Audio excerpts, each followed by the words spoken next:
Hello, we are live. Freedom, fulfillment, fireworks. I love the 4th of July. I also love Thanksgiving. I love holidays. I love birthdays. I love surprises. I love gatherings. I love it all when people can unite and create memories together. So what are we talking about today? We're not talking about fireworks. Though when you experience ultimate freedom, when you experience fulfillment, it feels like fireworks in your own little world. It feels like that magnificent, powerful magic of awe that we've landed and we finally did the thing. So this is also going to be a podcast. So if you're hearing this, you're seeing me looking around. I'm recording a podcast, which I'm also going to eventually put on YouTube. So I might not be making eye contact, but I will be checking back here to answer some questions. So if you leave questions, let me know. I want to engage with you here. And thank you for attending. So why should you strive for fulfillment versus happiness?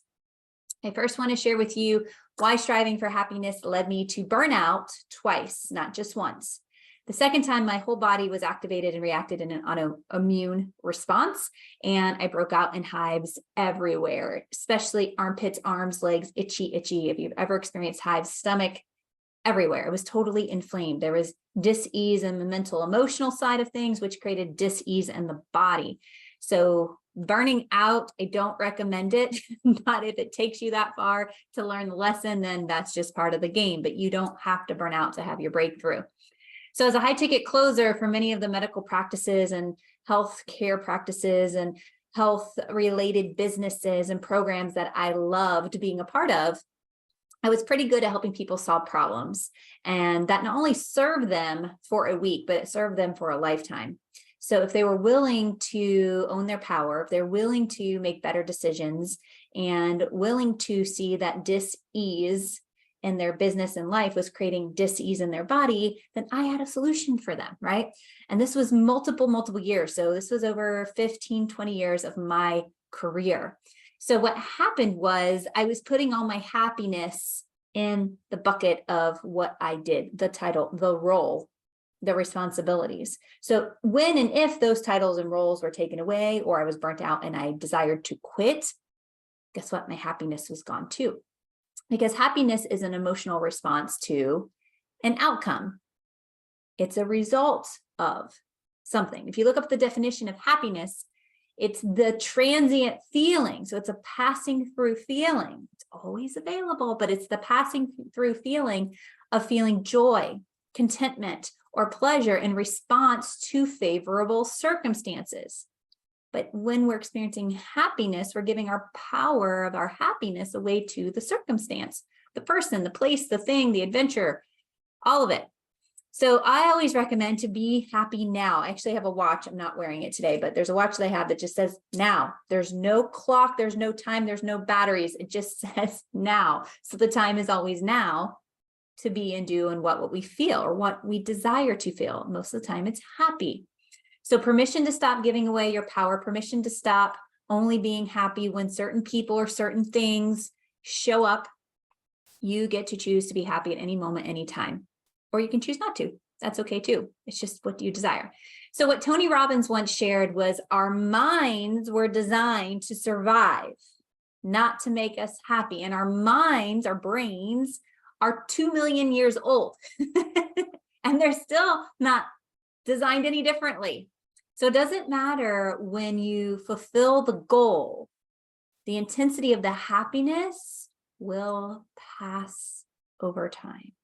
That goal of getting married, of having children, of landing the dream job, of buying the dream home or buying the dream car, or doing and landing the dream experience, whatever that might be. Money doesn't buy happiness. Rather, money can buy lots of things that can activate happiness. Like, for example, buying a new dream family boat created happiness in our family. Going out on it for the first time was fun and thrilling. That first time is already over with, right? The happiness was left there at the dock.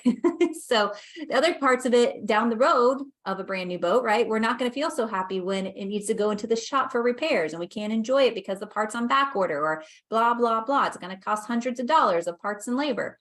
Now, what we've designed our family to see things as challenges, as opportunity, is instead of not being happy, we're the family that's grateful that we have a boat that needs fixed, we're the family that sees the team of experts as, wow, thank God there's a team of experts that can fix our boat and we don't have to learn how to do it ourselves, right? So there's two sides to everything, right? Just like every problem, there's a solution. So when we're talking about happiness, it truly is temporary unless we decide to cultivate it ourselves, which we can. It's always available. It's always available.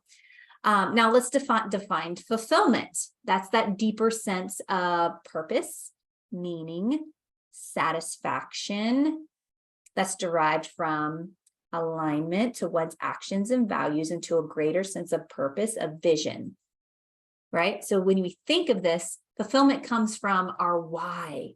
My why is different from my husband's. My children's why is different from my why. My community, my work, my mission, my vision, like the why is something that we cultivate ourselves on a very individual level. So when we think about fulfillment, contributing to something bigger than ourselves. And the key is happiness isn't something that's external. It's not something someone gives us. It's not something gives us. It's the internal that you give yourself. It's the gift. That's why it's the result of, right?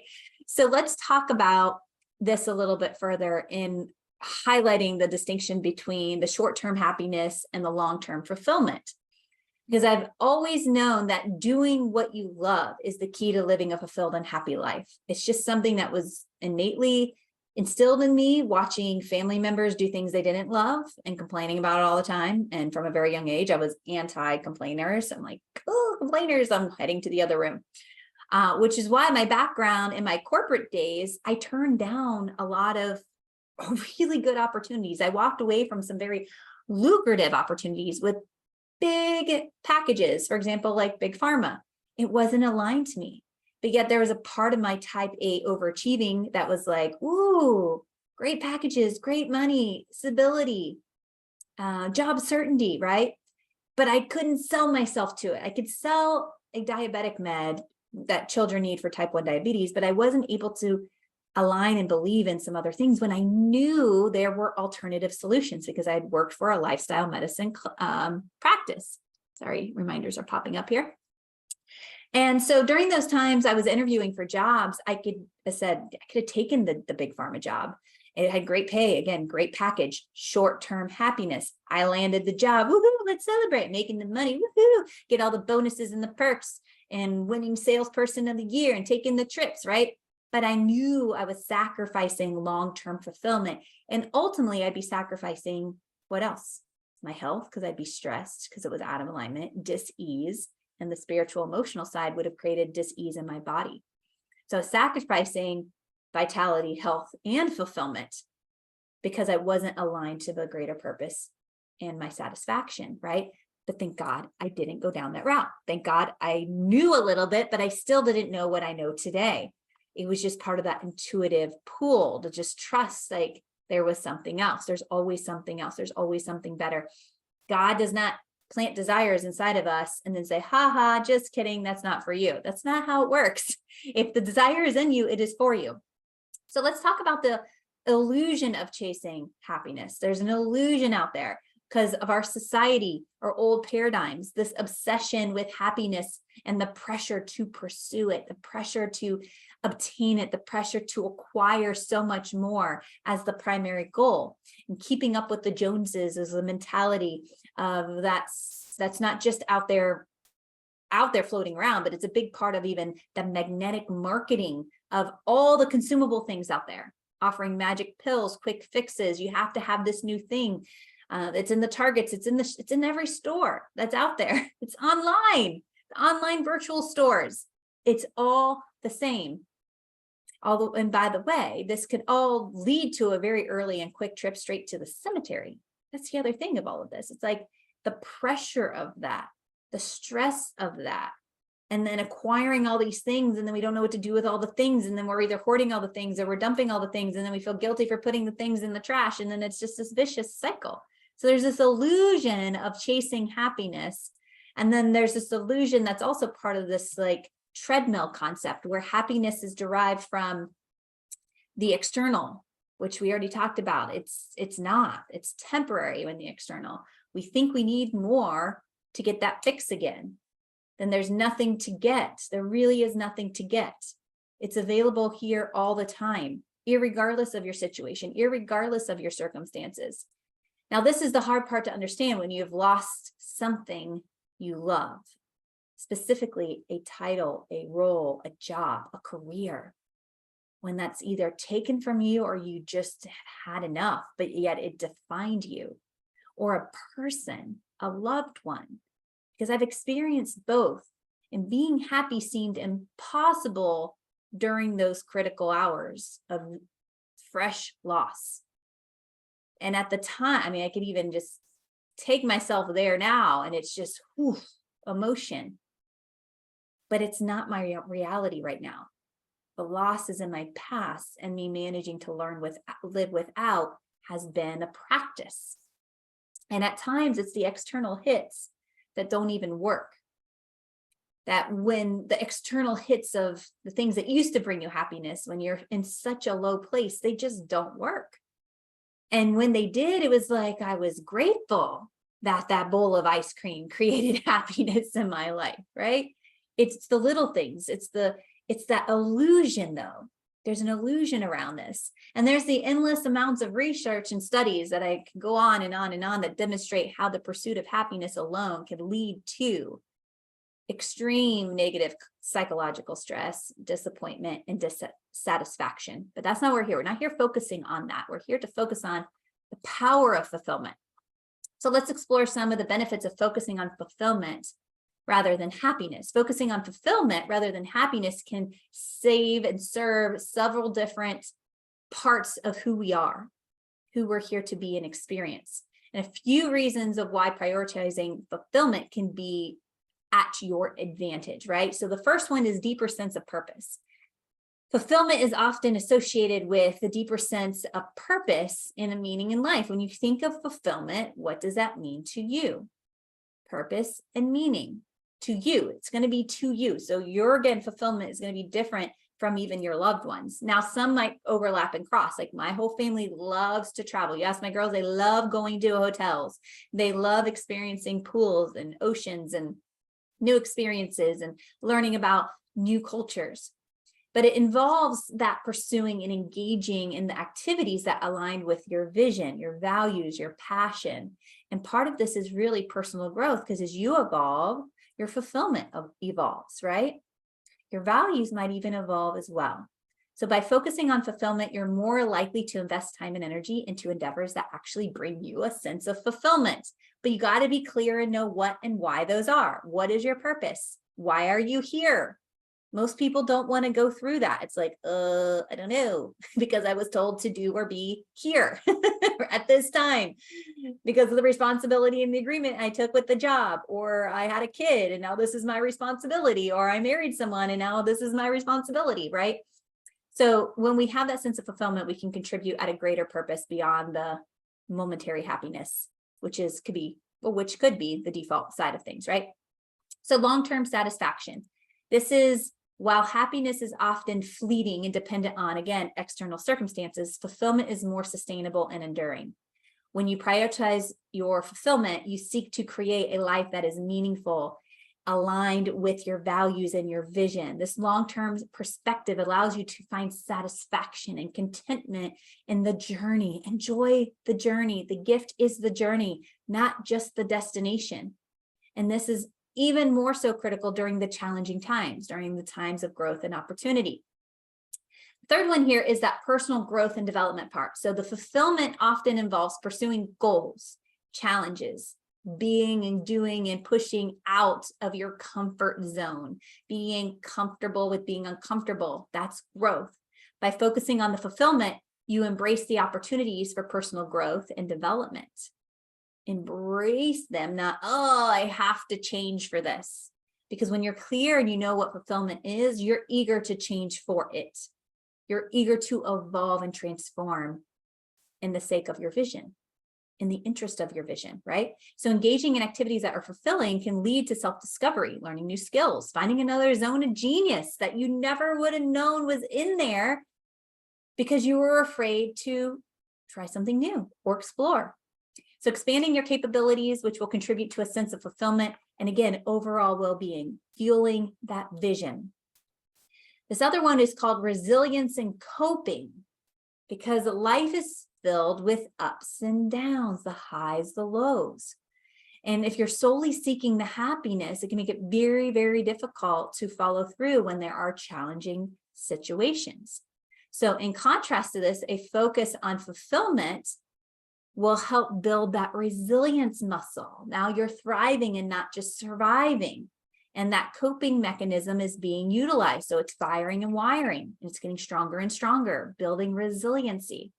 So when you pursue activities that bring you a sense of fulfillment, you develop a stronger internal compass. And this is your internal guidance system, your intuitive that's connected to the highest power, the God, the source that breathes you, the infinite. And there's a greater capacity to handle setbacks and difficulties with true faith, true trust, not hoping, wishing, and praying, right? Which I believe in prayer, by the way. But I'm just saying, too many people continue to pray for things and hope for things and wish for things and don't actually take the aligned action part. It's participatory. Being a human is participatory. So if you didn't realize that, or you didn't know that you had signed up for that, I'm sorry to be the newsbreaker, but now that you know it, you can do something with it, right? So next one I want to share is the authenticity and self-expression. So fulfillment encourages you to live in alignment with your truest self. It involves embracing your unique values, passions, and talents and expressing them through authentic ways of doing, being, and showing up. So focusing on that fulfillment, the inner fulfillment, right, allows you to live in more genuine, authentic life, which will then breed more genuine, authentic relationships and create a greater sense of self-acceptance, self-confidence, and overall vitality, health, and well-being. You're seeing a trend or theme here, right? Because that positive impact on others is the one I want to bring up now. All of this ends up being a positive impact on others. When you're living in alignment in authentic, true life, intentionally living out and being the person who is of service for a greater vision, mission, cause of fulfillment, you're now inspiring others to take action and do the same. So when we look at this as a whole, when you prioritize your fulfillment, you're more likely to engage in those activities. Not only that benefit you, but also have a positive impact on others around you. It's the pebble in the pond ripple effect. So by actually pursuing your endeavors that align with you and your values, your passions, you can contribute to the well-being of your community. This is making a difference. This is showing up and being of greater service. This is selflessness. This is creating a meaningful connection, not just with your close circuit, but with others. This is also what allows us to create that real deep self-fulfillment. There's a quote out there from Tony Robbins that talks about, selflessness and fulfillment and what that really means. And I don't have that here in front of me, nor do I have it memorized, but there's good stuff out there. But don't let it get caught up in the noise. Like when you hear it, does it activate a feeling with you? If it activates a feeling with you, now what are you going to do with it? How are you going to apply it? Because again, if not, you'll be happy for a split second and then whoof, it's on to the next thing, right? Distractions, delays, life happening, circumstances, situations. It's just like we're here deflecting or reacting, right? Versus intentionally responding in ways that fulfill us. Because when we take care of us, it's for them, it's for us all, right? And I say them, it's your inner circle, your loved ones, your clients, your colleagues, your coworkers, it's community, and then it's worldwide, global for us all. So while happiness can still be an important aspect of life, focusing on fulfillment offers us more holistic and fulfilling approaches, right? It's a lot of the intangible, but it's the feeling, it's the descriptive, it's the oneness. So when we think about overall well-being and overall personal growth, when you think about fulfilling your fulfillment, there we go, that's a mouthful. It allows us to embrace the complexities of life, the pursuing meaningful goals versus pursuing happiness, temporary, right? Pursuing the goals that lead to something bigger, because what goals are is not just a destination. It's the experience of actually experiencing hitting the goal. The goal end result is the end result, but the experience that got us there is going to tell us whether or not it's sustainable or duplicatable, right? And is it in alignment and is fulfilling our bigger meaning, deeper purpose? So finding contentment in the journey rather than relying on fleeting from moment to moment, happiness to happiness, the next thing and the next thing. You can see this in patterns in people. Just start to sit back and be aware of those people who are chronic daters and break up with people for that next hit of the newness of a relationship, or people who jump from job to job to job, or people who are chronically chasing something, right? Whether it's love, connection, relationship, money, they're chasing even vitality, even health things. People can be chronically jumping from diet to diet. It's really interesting to look at and to explore. But before I go down this rabbit hole, let's jump back into cultivating fulfillment. So we just covered some ways that when you think about fulfillment, how the power behind it, giving you that deeper sense of purpose, giving you long-term satisfaction, allowing you to actually have personal growth and development, and understanding the power behind that, the resiliency in coping and thriving versus surviving, and then having that authentic way to do self-expression in this world and your life and the work that you do in this world, whether you get paid for it or not, and it's involuntary services, and then creating that impact on others and community. So those are all the benefits, right? So let's talk about how can we do this, right? How do we cultivate the fulfillment and having that as part of our everyday life? Well, here are some practical strategies I want to share. I think there's about 10 of them I outlined here, and maybe new ones will fly in on the fly. That's what happens when I create a little bit of an outline, but it's all intuitively driven. So let's reflect first on the values and passions. That's the first thing. Your values and passions will eventually evolve into this beautiful vision, right? And you want your vision anchored into what you value and what you're passionate about. So you want to take time, literally invest some time to identify your core values and passions. Reflect on what truly matters to you and what brings you joy and fulfillment. This is self-reflection. This will help you align to your actions, or actually help you align your actions to the values and making everyday activities more meaningful, where you now own your day and your day doesn't own you.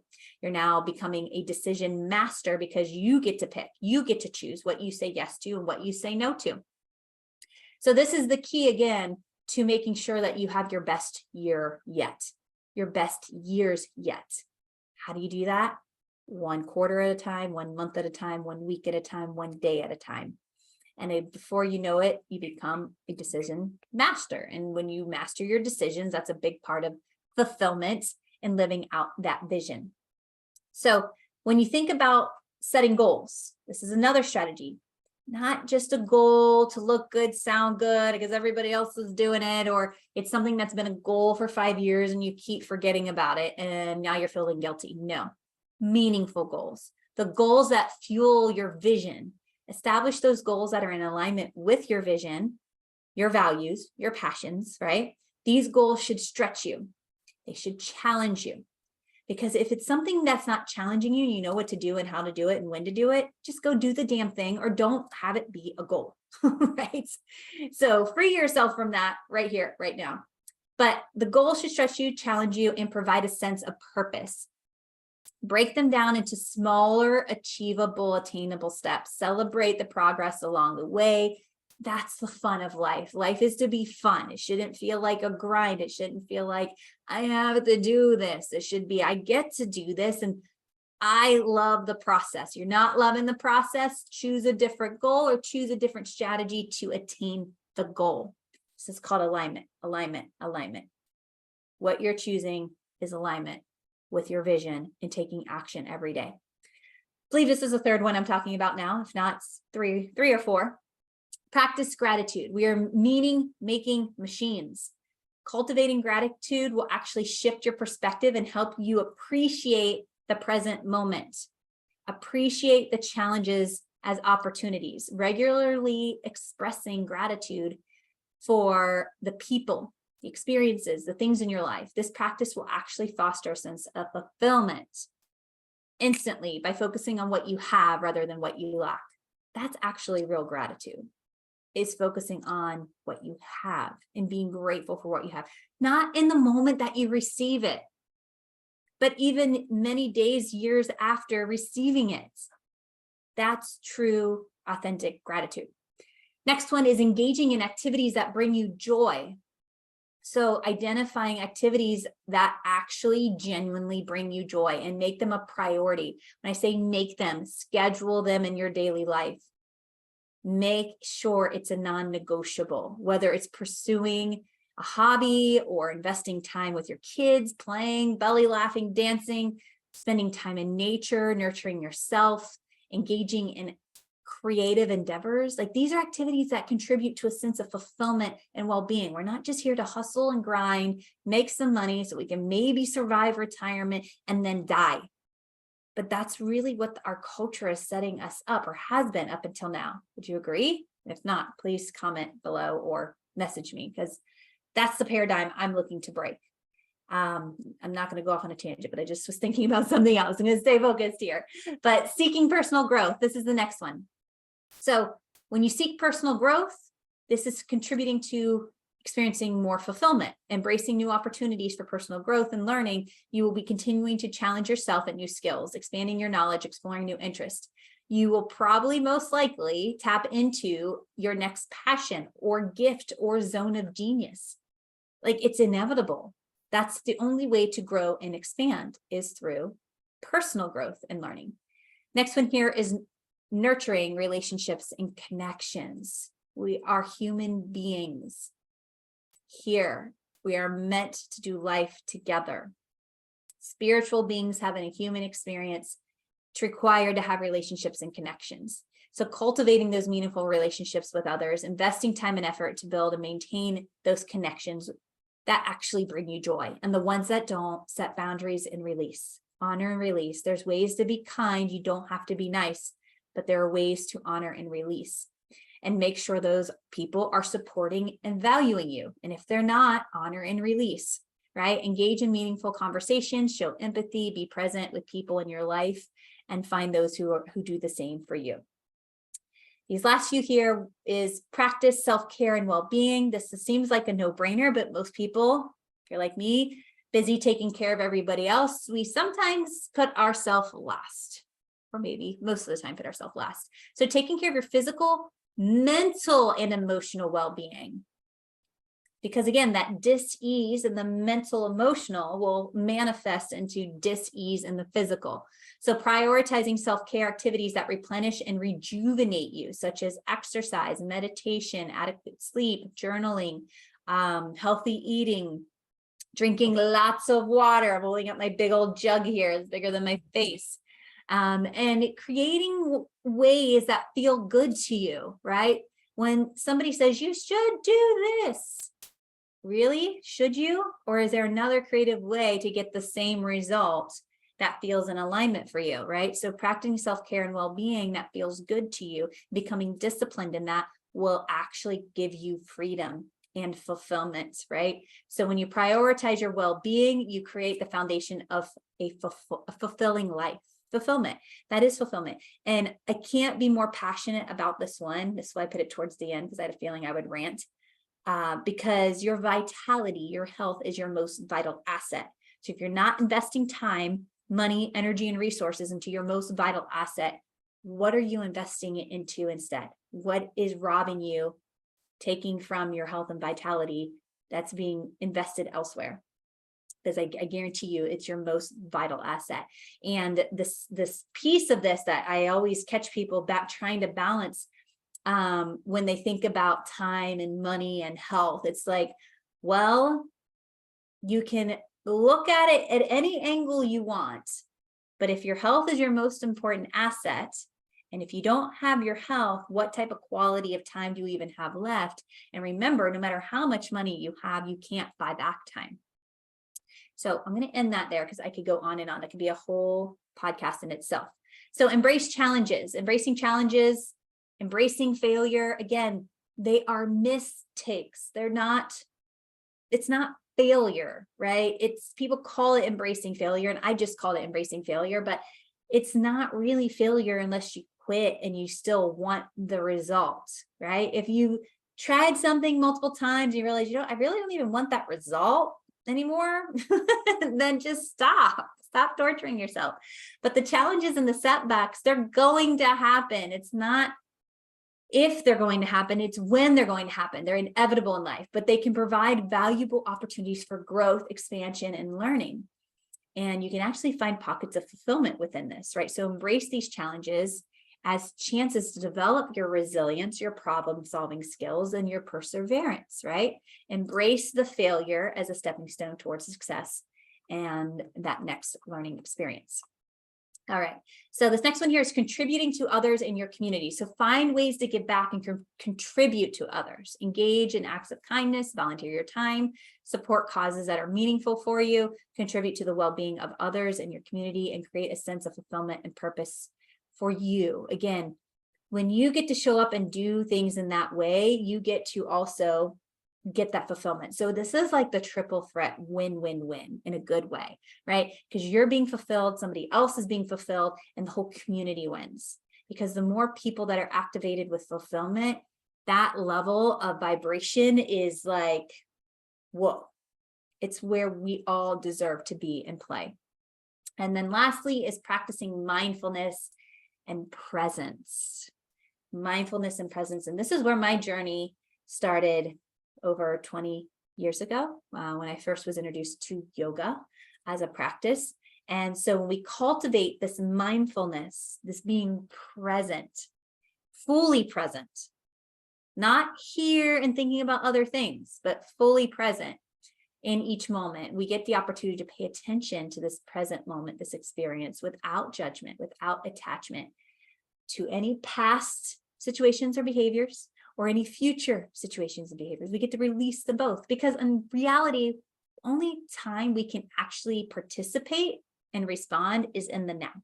So this mindfulness can enhance your appreciation for day-to-day moments and increase your overall sense of fulfillment, because fulfillment and freedom are the yummiest feelings ever. And remembering that cultivating your fulfillment is a personal journey. So it's going to require experimentation, curiosity, courage, adaptability, forever, not just once, but forever. So have fun with this. Figure out what works best for you. Be open to exploring the new strategies and practices along the way.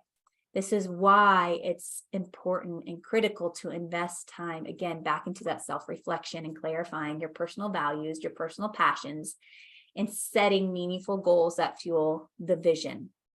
So, real short clip here on overcoming challenges of fulfillment is the potential challenges and obstacles that could pop up, right? Because they will. And when you fall back into default mode, old patterns, old behaviors that do not serve you or your vision or desires, that's what will typically happen. Is when challenges pop up, we fight, we flight, we freeze, or we just fall back into reactive mode. And again, that could be fighting or fleeing, right? And that's not necessarily going to provide fulfillment.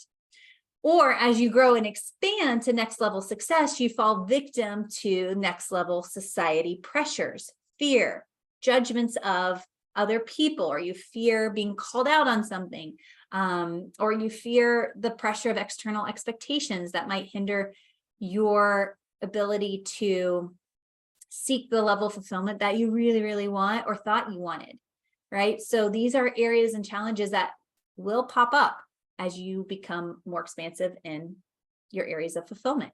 So the key to overcoming these challenges is staying true to your authentic self.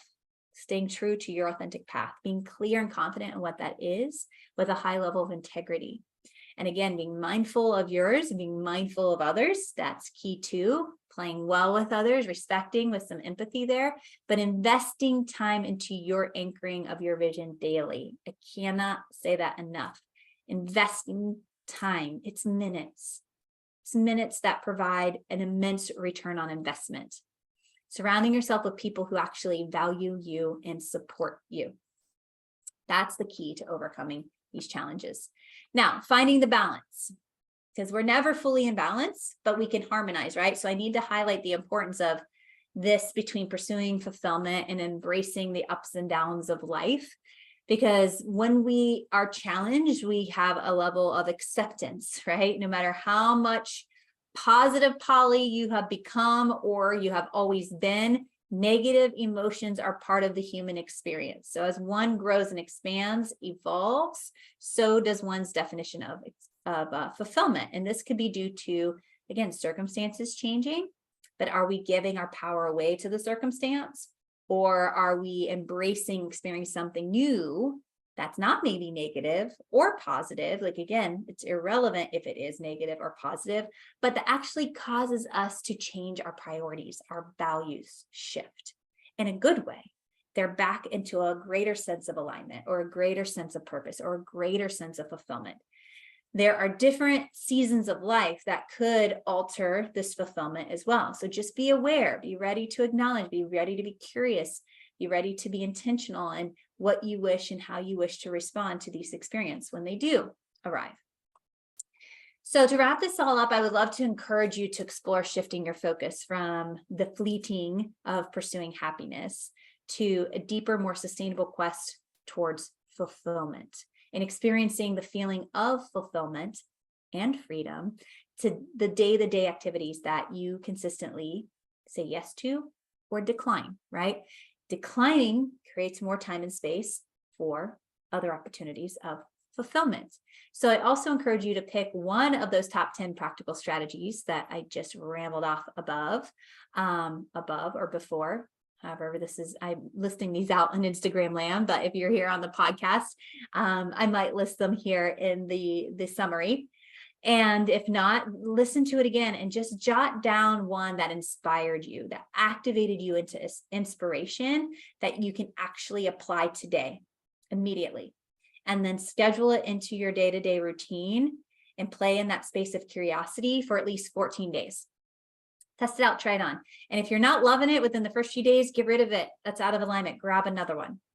And if you desire some support with this, I have some free tools and some tools that are also less than a steak dinner over at my Stan store /Jacqueline Mack coaching. So go over there. If you're listening to this during the summer of July 2023, I highly recommend you grabbing the 7 life-changing questions or journal prompts that will provide you with all the quality questions, 7 of them, you will need to experience living life from your vision. Sorry, I got a little distracted with trying to stay focused and live here. But experiencing living from your vision to experiencing fulfillment and achieving your goals consistently. Not just once in a blue moon, just not once in a while, but these are the questions that are great to use monthly or minimum quarterly. We're coming to the end of the second quarter here to reset with confidence, clarity, intention, and energetic momentum. So before I send you off here, I want to end with a quote from Tony Robbins that I've kind of mentioned a bit earlier today. To have an extraordinary life, 2 skills are required: the science of achievement and the art of fulfillment. So for now, I'm sending you away with so much love until next time, and I will see you soon. Bye for now.